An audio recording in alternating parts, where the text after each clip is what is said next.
আসসালামু আলাইকুম রহমতুল্লাহ। Welcome back to basic management again. আজকে আমরা business communication and report writing এই বইয়ের 40টা ব্রিফ কোয়েশ্চেন পড়ব শুধুমাত্র 4টি ফর্মেটে, অর্থাৎ 40 ইকুয়াল 4। আই মিন 40টা প্রশ্নের উত্তর করতে পারবো শুধুমাত্র 4টা প্রশ্ন পড়ে। আসলে আজকের ভিডিওটা আমি বানাতে চেয়েছিলাম 3টা ফর্মেট পরে 38টা প্রশ্নের অ্যান্সার করতে পারবো, কিন্তু প্রথমকার 2টা প্রশ্ন আপনাদের জন্য খুবই গুরুত্বপূর্ণ এবং তার মধ্যে একটা পরীক্ষায় অবশ্যই আসবে, তাই সেই 2টা প্রশ্নকেও আমি কোনোভাবে ছাড়তে পারলাম না। তো আশা করি আজকের ভিডিওটা দেখলে আপনারা আপনাদের পরীক্ষায় 80 থেকে 90% ব্রিফ কোয়েশ্চেন কমন পাবেন। তো চলুন শুরু করা যাক আজকের ভিডিওটি। তো শুরু করার আগে যারা আমার সাথে হোয়াটসঅ্যাপে যোগাযোগ করতে চান তারা এই নাম্বারটি এখানে দেখতে পাচ্ছেন স্ক্রিনে, এটা দিয়ে আমার সাথে যোগাযোগ করতে পারেন। যদি কারো ফোন দিয়ে আমার সাথে আলাপ করার প্রয়োজন হয় তাহলে নিচের সেম নাম্বারটাতে আমাকে ফোন দিতে পারেন। তবে আর যারা মেইলে কন্ট্যাক্ট করতে চান তো তারা এই যে basic.maruf29@gmail.com এই ঠিকানায় আমাদের সাথে যোগাযোগ করতে পারেন। বলে রাখি যে BBA honours third year management এবং অ্যাকাউন্টিং ডিপার্টমেন্টের জন্য যেই বইগুলো রয়েছে এই মুহূর্তে বিজনেস স্ট্যাটিস্টিক্স এবং পরবর্তীতে ম্যানেজমেন্ট অ্যাকাউন্টিং সহ আরও যে অঙ্কের বইগুলো রয়েছে সেগুলো অতি স্বল্প মূল্যে মাত্র 200 টাকা একটা সাবজেক্টের জন্য কোর্স দিয়ে আপনারা সম্পূর্ণ সম্পূর্ণ বইয়ের A to Z ভিডিও, সেই সাথে PDF, লেকচার, হ্যান্ডশিট, অর্থাৎ আপনার পূর্ণাঙ্গ প্রস্তুতি নিতে যে বিষয়গুলো প্রয়োজন সবগুলো ইনক্লুড করা থাকবে। আপনারা চাইলে আমাদের সেই পেইড কোর্সগুলো ক্রয় করে নিজের পরীক্ষার প্রিপারেশন সুন্দর এবং গুছিয়ে নিতে পারেন। এক্ষেত্রে যারা শুধুমাত্র পাস করার জন্য পড়তে যাচ্ছেন তাদের জন্য আমার পেইড কোর্সের একটা সেকশন রয়েছে, যারা মোটামুটি রেজাল্ট করতে চান তাদের জন্য একটা আলাদা সেকশন রয়েছে, এবং যারা এখানে পড়াশোনা করে এই যে কোর্সগুলো আমার থেকে কিনবেন সেগুলো কিনে যারা A+ পাইতে চান বা আরও এরকমই রেজাল্ট করতে চান তাদের জন্য আলাদাভাবে সেগমেন্ট করে দেওয়া হয়েছে। তো সেখানে আপনারা চাইলে যে কোনো একটা সেক্টরে ঢুকতে পারেন, তবে যে কোনোটাতেই আপনি ক্রয় করেন না কেন প্রত্যেকটারই প্রাইস সাবজেক্ট প্রতি হচ্ছে 200 টাকা। তো চলুন আজকের বিজনেস কমিউনিকেশনটা শুরু করা যাক। তো আজকের business communication and report writing এই প্রশ্নটা মূলত ব্যবস্থাপনা বিভাগ এবং হিসাব বিজ্ঞান বিভাগ অ্যাকাউন্টিং ডিপার্টমেন্ট এবং ম্যানেজমেন্ট ডিপার্টমেন্টের জন্য তৈরি করা হয়েছে। তাছাড়াও business communication and report writing এই বইটি যেই সকল ডিপার্টমেন্টের জন্য রয়েছে, এখানে অনেকগুলো ডিপার্টমেন্ট রয়েছে, আমি অতগুলোর নাম না বলতেছি, যাদের শুধু এই টাইটেলটা আছে যে business communication and report writing তাদের সকলের জন্যই আজকের ভিডিওটি প্রযোজ্য। তো চলুন শুরু করা যাক। ফরম্যাট নাম্বার 1 আপনারা দেখতে পাচ্ছেন এখানে দেওয়া আছে ড্যাশ ইজ ট্রান্সফার অফ, এখানে ফার্স্ট ব্র্যাকেটের উপর dash information from a sender to a receiver with information being understood by the receiver. এটা হচ্ছে ফরম্যাট। তো আপনাদের শুধু ফরম্যাটটা মুখস্থ করতে হবে, প্রশ্ন এবং উত্তর মুখস্থ করার কোনো প্রয়োজন নেই।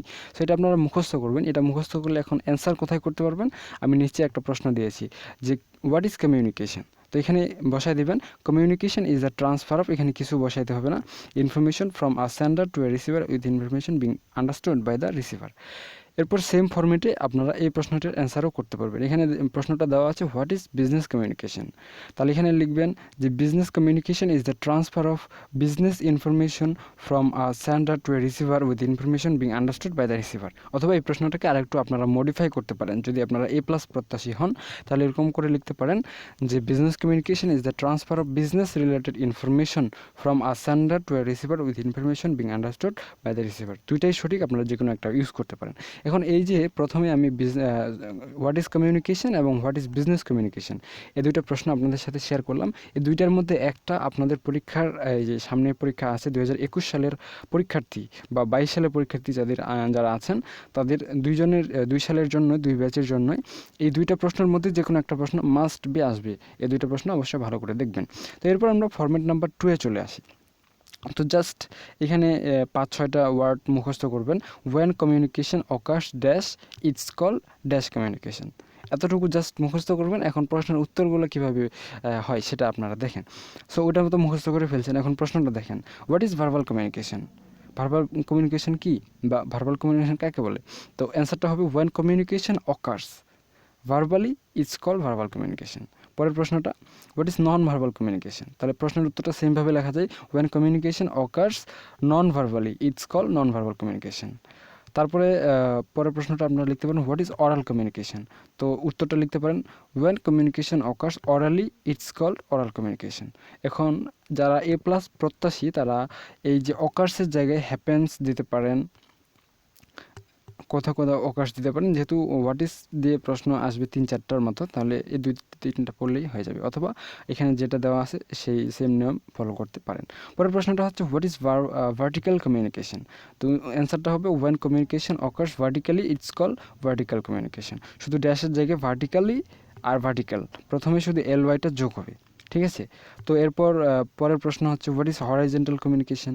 So when communication occurs horizontally it's call horizontal communication. খুব সহজ না? এরকম করে আপনারা শুধু 4টা ফরম্যাট পড়বেন, 40টা প্রশ্নের অ্যান্সার এমনিতে পাবেন, এবং এই 40টা প্রশ্নের মধ্যেই 6-7টা তো মাস্ট বি কমন আসবে, এবং কিছু এক্সটার্নাল প্রশ্ন রয়েছে যেগুলো অ্যাকসেপ্ট মানে ব্যতিক্রম। সো ব্যতিক্রমগুলো নিয়ে আরেকটা ভিডিও দেওয়া হবে। তো এরপর পরের প্রশ্ন হচ্ছে what is upward communication. So অ্যান্সারটা করবেন when communication occurs upwardly it's called upward communication. যারা এ প্লাস প্রত্যাশী তারা এই অ্যান্সারটা এইভাবে লিখতে পারেন when information flows from lower level to higher level is an organization it's call upward communication, অথবা আপনারা এই ফরম্যাটটা দিয়ে দিতে পারেন। সো এটার মতোই ডাউনওয়ার্ড কমিউনিকেশনটাও এখানে প্রশ্নটা দেওয়া আছে হোয়াট ইজ ডাউনওয়ার্ড কমিউনিকেশন। অ্যান্সারটা লিখতে পারেন when communication occurs downwardly it's called downward communication. যারা এ প্লাস প্রত্যাশী তারা এভাবে প্রশ্নের অ্যান্সারটা করলেও হবে, না করলে আপনারা আরেকটু কাস্টমাইজ করে সুন্দর করে নিতে পারেন when information flows from higher level to lower level it's an organization it's called downward communication.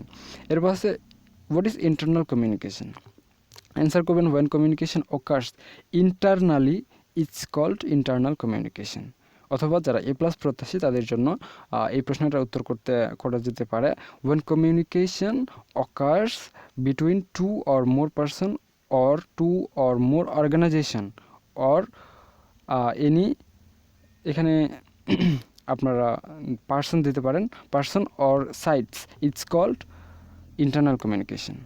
আমি আবার বলছি ওয়েন কমিউনিকেশন হ্যাপেন্স অথবা when communication occurs 2 or more person, 2 or more organization or 2 or more sites, it's called internal communication। অথবা অত ভেজাল না করলে আপনারা সরাসরি লিখে দিতে পারেন when communication occurs internally it's called internal communication। আচ্ছা, এরপর নেক্সট প্রশ্নটার অ্যান্সারও আগের মতোই করতে পারবেন হোয়াট ইজ এক্সটার্নাল কমিউনিকেশন।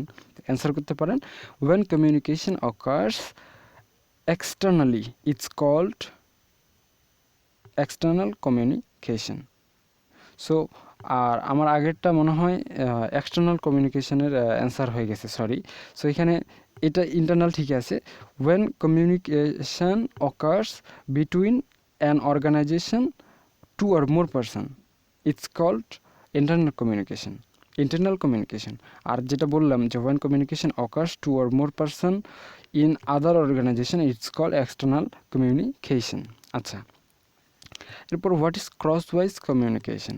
তো অ্যান্সারটা লিখবেন when communication occurs crosswisely, এখানে শুধু ly যোগ করবেন, লি ইটস কল্ড ক্রসওয়াইজ কমিউনিকেশন। আচ্ছা, এরপরে ফরম্যাট নাম্বার 3-এ চলে আসেন। তো এই 3 নম্বর ফরম্যাটটা পড়লে আপনারা পরবর্তী প্রশ্নের অ্যান্সারগুলো করতে পারবেন। তো আপনারা ফরম্যাটটা অবশ্যই মুখস্থ করবেন। তো ফরম্যাটটা হচ্ছে when a letter preparing for dash purposes it's called dash letter। তো এটা খুব সহজ। এখন প্রশ্নটা আসা যাক প্রশ্নে। তো প্রশ্নটা কি হতে পারে হোয়াট ইজ পার্সোনাল লেটার। তাহলে এখানে অ্যান্সারটা হবে when a letter preparing for personal purposes it's called personal letter। এরপর হোয়াট ইজ অফিসিয়াল লেটার। তো when a letter preparing for official purposes it's called official letter। Just শূন্যস্থানগুলোতে মূল যে শব্দটা এটা লিখে ফেলবেন, তাহলেই শেষ। আচ্ছা, এরপর what is demi government or demi official letter. অ্যান্সারটা করতে পারেন when a letter preparing for demi official or demi government purposes it's called demi government or demi official letter. ঠিক আছে, আধা সরকারি আচ্ছা পত্র। তো তারপরের প্রশ্নটা হচ্ছে হোয়াট ইজ বিজনেস লেটার। ব্যবসায়িক পত্র কী বা কাকে বলে। তো এখানে অ্যান্সারটা করতে পারেন when a letter preparing for business purposes it's called business letter. এইটা কিন্তু ফরম্যাটটা বোঝা গেছে। আর জাস্ট এখানে শূন্যস্থান পূরণ করে দিবেন যে স্পেশাল কিওয়ার্ডগুলো দিয়ে, তাহলে অ্যান্সার হয়ে যাবে। সো এরপর what is order confirmation letter, তাহলে এখানে অ্যান্সারটা আপনারা লিখতে পারেন when a letter preparing for order confirmation purposes. এখানে দুইটা শব্দ হবে, ঠিক আছে। When a letter preparing for order confirmation purposes it's called order confirmation letter. আর এখানে একটা কোলন চিহ্ন হবে, মানে অর্ডার কনফার্মেশনটা একই কথা, বোঝা গেছে। সো এরপর নেক্সট প্রশ্ন আমরা আসতে পারি, হোয়াট ইজ কমপ্লেইন লেটার, অভিযোগপত্র কি। তো অ্যান্সারটা লিখতে পারেন when a letter preparing for complain purposes it's called complain letter, ঠিক আছে। তো এরপরে নেক্সট প্রশ্নটা আপনারা একই রকমভাবে উত্তর করতে পারেন, what is status inquiry letter. তাহলে এখানে অ্যান্সারটা হবে when a letter preparing for status inquiry purposes it's called status inquiry letter, ঠিক আছে। আচ্ছা, এরপর আমরা নেক্সট প্রশ্নে চলে আসি, হোয়াট ইজ ক্রেডিট লেটার অথবা what is letter of credit. তো এখানে দুইভাবে প্রশ্ন হতে পারে, তবে প্রশ্নের উত্তরটা একইভাবে হবে। সো প্রথমে আমি প্রথম ভাগের অ্যান্সারটা করে দিচ্ছি, when a letter preparing for credit purposes it's called credit letter, ঠিক আছে। এখানে একটু কিন্তু হালকা কাস্টমাইজ হবে। তারপর এখানে যদি লেটার অফ ক্রেডিট থাকে তাহলে when a letter preparing for credit purposes it's called letter of credit. শুধু এইখানে এই যে প্রথম শূন্যস্থানটাতে হবে আমাদের ক্রেডিট, আর পরের শূন্যস্থানটাতে হবে লেটার অফ ক্রেডিট বা ক্রেডিট লেটার, ঠিক আছে। এখানে একটু হালকা কাস্টমাইজ আছে। আচ্ছা, এরপর পরের প্রশ্নটা আসি, হোয়াট ইজ অ্যাডজাস্টমেন্ট লেটার। তাহলে প্রশ্নটার উত্তরটা কীভাবে হবে, when a letter preparing for adjustment purposes it's called adjustment letter. পরের প্রশ্নটা, হোয়াট ইজ অ্যাপ্লিকেশন লেটার। তাহলে উত্তরটা হবে when a letter preparing for application purposes it's called application letter. তো এটাকে আপনারা একটু কাস্টমাইজ করতে পারেন যারা এ প্লাস প্রত্যাশী আছেন। তো আপনারা এইভাবে লিখতে পারেন when a letter preparing for এখানে prayers purposes it's called application letter. আচ্ছা, এরপর what is appointment letter. So when a letter preparing for appointment, এখানে অ্যাপয়েনি লেখা যায়, দুইটা লেখা যায় অ্যাপয়েনি। অ্যাপয়েনি বানানটা হবে এরকম APPOINEE, ঠিক আছে। Appointee purposes it's called appointment letter, ঠিক আছে। তো এরপর নেক্সট প্রশ্নটা, what is joining letter. So অ্যান্সারটা লিখতে পারেন when a letter preparing for joining purposes it's called joining letter, এখানে সেম। আচ্ছা, এরপর হোয়াট ইজ রেজিগনেশন লেটার। তো অ্যান্সারটা লিখতে পারেন when a letter preparing for resignation purposes it's called resignation letter. আচ্ছা, এর পরের প্রশ্নটা, what is collection or dunning letter. তাহলে অ্যান্সারটা করতে পারেন when a letter preparing for collection or dunning purposes it's called collection or dunning letter. একটা গুরুত্বপূর্ণ মেসেজ আপনাদের ভিডিওর শেষে দেব, তো আপনারা অবশ্যই মেসেজটা শুনে যান। আচ্ছা, তারপরে what is introduction letter. So when a letter preparing for introduction purposes it's called introduction letter, এইভাবে আপনারা অ্যান্সার করতে পারেন। এরপর হোয়াট ইজ রেকমেন্ডেশন লেটার, সুপারিশপত্র কি। তাহলে অ্যান্সারটা করতে পারেন when a letter preparing for recommendation purposes it's called recommendation letter. What is circular letter. তাহলে when a letter preparing for circular purposes notice purposes, ঠিক আছে, advertisement purposes it's called circular letter. এখানে এই যে আমি বললাম সার্কুলার, তারপরে notice, তারপরে অ্যাডভার্টাইজমেন্ট, এগুলো সব এখানে ব্যবহার করা যাবে। আপনারা যদি একই মানে শব্দ বারবার ব্যবহার করতে না চান তাহলে সেগুলো অল্টারনেটিভ হিসেবে ব্যবহার করতে পারবেন। অর্থাৎ সার্কুলার বা প্রচারের যতগুলো সমার্থক শব্দ আছে এখানে সবগুলো ব্যবহার করতে পারবেন, কোনো সমস্যা নেই। আর নোটিশটার কথা মনে রাখিয়েন। আচ্ছা, এরপর what is business circular letter. তো এটাও খুব সহজ, when a letter preparing for business circular purposes, business notice purposes, business advertisement purposes, it's called business circular letter. So এখানে আপনারা বিজনেস সার্কুলারও লিখতে পারেন বা অল্টারনেটিভ হিসেবে সিনোনিম ওয়ার্ডগুলোও লিখতে পারেন, কোনো সমস্যা হবে না। তো এরপর আমরা শেষ ফরম্যাটে চলে আসি, format number 4। So format number 4-এ আমাদের পড়তে হবে which report prepared about dash information then it's called dash report. তো একটা মেসেজ আমি দিতে চাইছিলাম, মনে রাখিয়েন, এটা সব শেষে দেব। তো অ্যান্সার প্রশ্ন কিভাবে আমরা দেখব। তো প্রশ্নটা এরকম হতে পারে, হোয়াট ইজ বিজনেস রিপোর্ট, ব্যবসায়িক প্রতিবেদন কি বা ব্যবসায়িক প্রতিবেদন কাকে বলে। অ্যান্সারটা হবে which report prepared about business information it's called business report. ঠিক আছে। সো এখানে আরেকটা চেঞ্জ করে সিনোনিম ওয়ার্ড লেখা যায় যে which report prepared about organizations information then it's called business report. ঠিক আছে, এভাবে লেখা যায়, বা সংস্থার যতগুলো সিনোনিম ওয়ার্ড পাওয়া যাবে সবগুলো এখানে ইউজ করা যাবে, কোনো প্রবলেম হবে না। আচ্ছা, এরপর নেক্সট প্রশ্নে আমরা আসি, হোয়াট ইজ মার্কেট রিপোর্ট। তাহলে which report prepare about market information. ঠিক আছে, বাজার প্রতিবেদন, market information then it's called market report. তো এইভাবে অ্যান্সার করতে হয়। এরপরের প্রশ্ন যদি এরকম হয় যে হোয়াট ইজ ইনফর্মাল রিপোর্ট, অনানুষ্ঠানিক প্রতিবেদন কাকে বলে, তাহলে এখানে লেখা যাবে which report prepared about informal information then it's called informal report.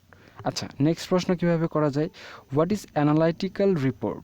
তাহলে উত্তরটা হবে which report prepare about analytical information then it's called analytical report.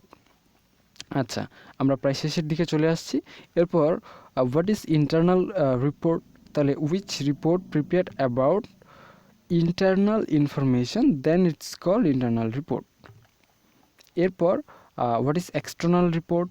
তাহলে which report prepared about external information then it's called external report. তো আমার মনে হচ্ছে প্রশ্নগুলো শেষ। তো এই ছিল 40টা প্রশ্ন, আর শেষে একটা মেসেজ দিতে চাইছিলাম। সো একই রকম হোয়াট ইজ এক্সটার্নাল রিপোর্টের মতো এরকম কিন্তু আরও আপনারা প্রশ্ন পাইতে পারেন। তো সেইখানে এই ফরম্যাটটা ব্যবহার করা যাবে না, কারণ তখন আপনার সেন্টেন্স স্ট্রাকচারটা নষ্ট হয়ে যাবে। আমি হয়তো বোঝাইতে পারিনি, আমি আবার ক্লিয়ার করে বলতেছি যে আমি যে ফরম্যাটটা দিছি এই ফরম্যাটে শুধু এই প্রশ্নগুলোর অ্যান্সার করলেই শুধুমাত্র সঠিক অ্যান্সার হবে। অন্যথায় আমি কিন্তু আপনাদের সম্পূর্ণ বইটা বেশ কয়েকটা বই পড়ে দেখছি যে সেখান থেকে যতগুলো প্রশ্ন হয়, তো আপনারা যদি এই প্রশ্নগুলোর বাইরে কোনো প্রশ্ন করতে চান, প্রশ্ন পড়তে চান, প্রশ্নের অ্যান্সার করতে চান, প্রশ্ন শিখতে চান, তাহলে অবশ্যই এই ফরম্যাটটা ইউজ করা যাবে না। অন্য যে কোনো ফরম্যাট বা যে কোনোভাবে আপনারা শিখতে পারেন, কিন্তু এই ফরম্যাট ইউজ করা যাবে না। কেন যাবে না? কারণ এই ফরম্যাট যদি আপনারা অন্যান্য প্রশ্নগুলোতে ইউজ করেন, তাহলে দেখা যাবে সেই প্রশ্নের যে উত্তরের স্ট্রাকচারটা রয়েছে, এখানে নাউন প্রোনাউনগত বা সেন্টেন্সগত যে স্ট্রাকচারটা রয়েছে, আমরা যেরকম প্রেজেন্ট ইনডিফিনিট টেন্স, এগুলো কিন্তু বেশিরভাগই প্রেজেন্ট ইনডিফিনিট টেন্সের মধ্যে পড়ে। সো প্রেজেন্ট ইনডিফিনিট টেন্সের যে স্ট্রাকচার, সো এই স্ট্রাকচারটা এখানে ফলো হবে না, ব্যাকরণগত ভুল হবে। তো আশা করি আপনাদের বুঝাইতে পারছি। তো আজকে এ পর্যন্তই। সকলেই সুস্থ থাকুন, ভালো থাকুন, আর আমাদের সাথেই থাকুন। যদি পেইড কোর্স কিনতে চান তাহলে হোয়াটসঅ্যাপে যোগাযোগ করতে পারেন অথবা ফোন দিতে পারেন। আর আমি চাইবো মেইল করিয়েন না, কারণ মেইল দেখার এত সময় আমি পাই না। তো জরুরি ভিত্তি প্রয়োজন হলে অবশ্যই মেইল করতে পারেন, নো প্রবলেম। তো আজকে পর্যন্তই। সকলেই সুস্থ থাকুন, ভালো থাকুন, আর আমাদের সাথেই থাকুন। দেখা হচ্ছে নেক্সট পর্বে। ততক্ষণ পর্যন্ত খুদা হাফেজ।